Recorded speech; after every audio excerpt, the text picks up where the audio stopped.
Dunia sedang berubah, jalur perdagangan berubah, aliansi direformasi, dan ekonomi dunia sedang ditata ulang. Inti dari semuanya adalah India, berkepala dingin namun tegas, menolak untuk berkedip saat badai semakin kuat.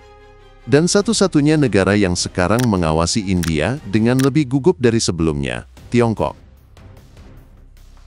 Tidak selalu seperti ini, hanya beberapa tahun yang lalu, Tiongkok berdiri tegak dan percaya diri, mengekspor barang senilai ratusan miliar dolar ke Amerika Serikat tanpa perlu khawatir.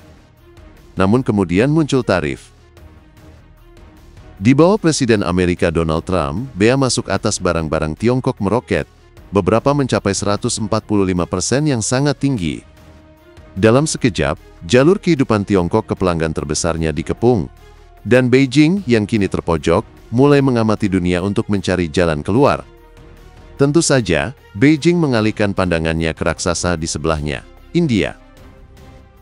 Dengan jumlah penduduk yang hampir menyamai jumlah penduduknya sendiri, ekonomi yang tumbuh pesat, dan keinginan untuk berinovasi, India tiba-tiba tampak seperti peluang emas bagi para produsen Tiongkok yang ingin mengalihkan barang-barang mereka. Namun, India, di bawah Perdana Menteri Narendra Modi, punya ide lain. Salah satu pemain terbesar Tiongkok, raksasa kendaraan listrik BYD, telah mencoba masuk ke pasar India selama bertahun-tahun, dan selama bertahun-tahun, India menutup pintu. Penolakan terbaru ini tidak mengejutkan banyak orang. BYD baru-baru ini melontarkan rencana investasi besar-besaran, senilai 161 triliun rupiah untuk mendirikan pabrik produksi di Hyderabad.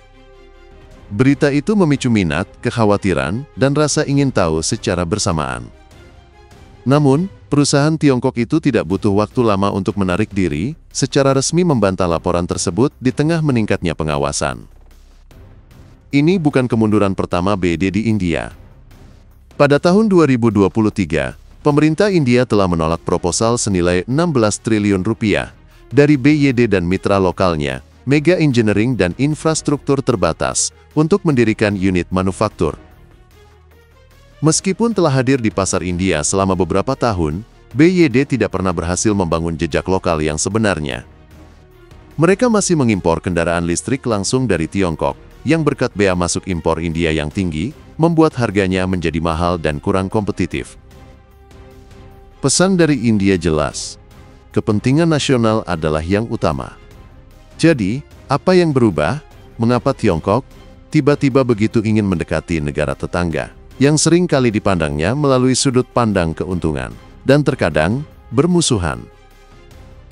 Jawabannya terletak pada angka-angka yang dingin dan pasti.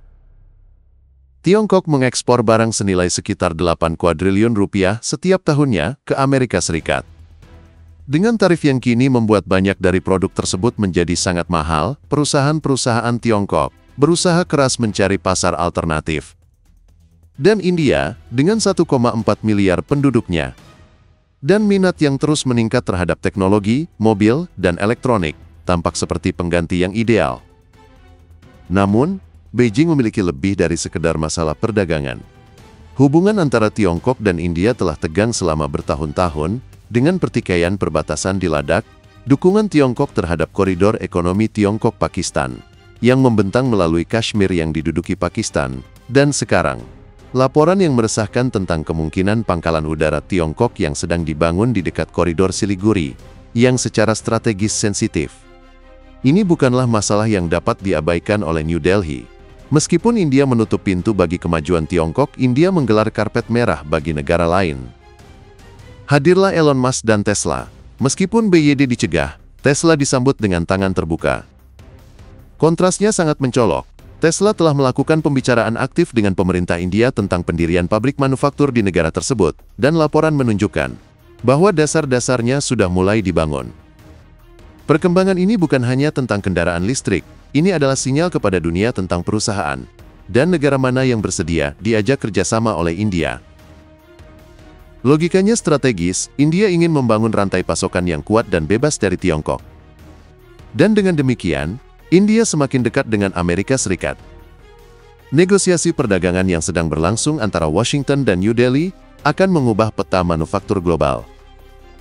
Jika berhasil, India dapat segera muncul sebagai pabrik dunia yang baru. Yang menarik, meskipun India menolak perusahaan otomotif China seperti BYD, ada pergeseran penting di sektor lain, elektronik.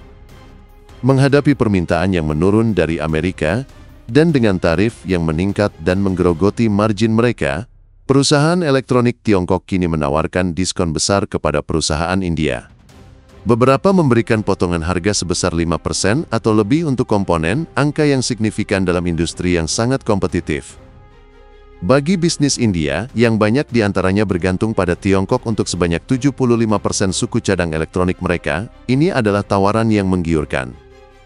Namun inilah kendalanya, Tiongkok tidak hanya memberikan diskon, mereka juga mengusulkan untuk membangun pabrik kali di India, memproduksi di India, lalu mengekspor barang-barang tersebut ke Amerika, menghindari tarif sepenuhnya. Perusahaan seperti Lenovo dan Haier secara aktif mengeksplorasi jalan ini. Namun, ada hambatan besar, kebijakan investasi langsung asing India. Diberlakukan pada tahun 2020, kebijakan tersebut membatasi investasi dari negara-negara yang berbatasan darat dengan India, termasuk Tiongkok. Jadi sementara tawaran terus berdatangan, persetujuan tetap dibekukan.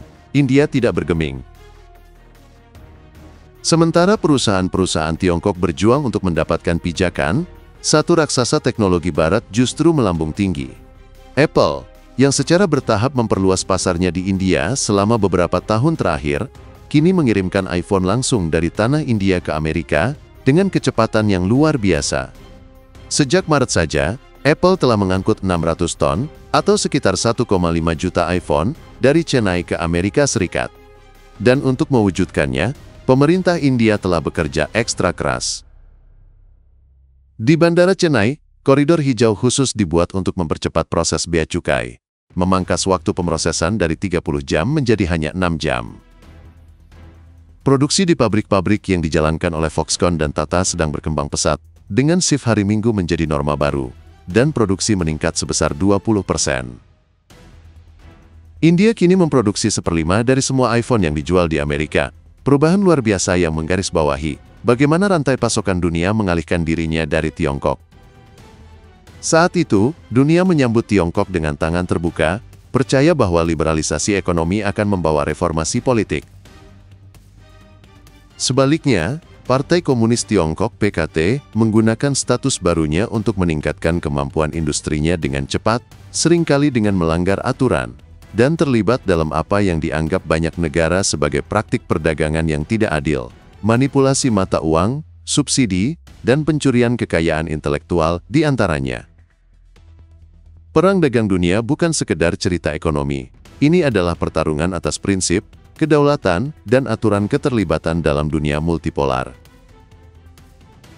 India, pada bagiannya, berusaha mencapai keseimbangan, merangkul inovasi dan bisnis dunia, sambil melindungi otonomi strategisnya. Jalan di depan, bukannya tanpa kesulitan. India perlu meningkatkan infrastrukturnya, menyederhanakan peraturannya, dan terus berinvestasi dalam keterampilan dan teknologi, jika ingin menjadi alternatif sejati bagi Tiongkok. India tidak lagi puas menjadi pengamat pasif perdagangan dunia. India melangkah ke arena dengan rencana permainan yang menghargai kedaulatan jangka panjang daripada keuntungan jangka pendek. Karena perang dagang Amerika-Tiongkok terus berlanjut, dan perusahaan mencari mitra yang lebih aman dan lebih dapat diprediksi, daya tarik India akan terus tumbuh. Beberapa tahun ke depan akan membentuk kembali tatanan ekonomi dunia. Jika India memainkan kartunya dengan benar, negara itu bisa menjadi pusat manufaktur dunia baru, yang memadukan nilai-nilai demokrasi, permintaan yang kuat, dan tenaga kerja terampil yang terus bertambah. Bagi Tiongkok, pesannya jelas, hormati kedaulatan India, atau menjauhlah.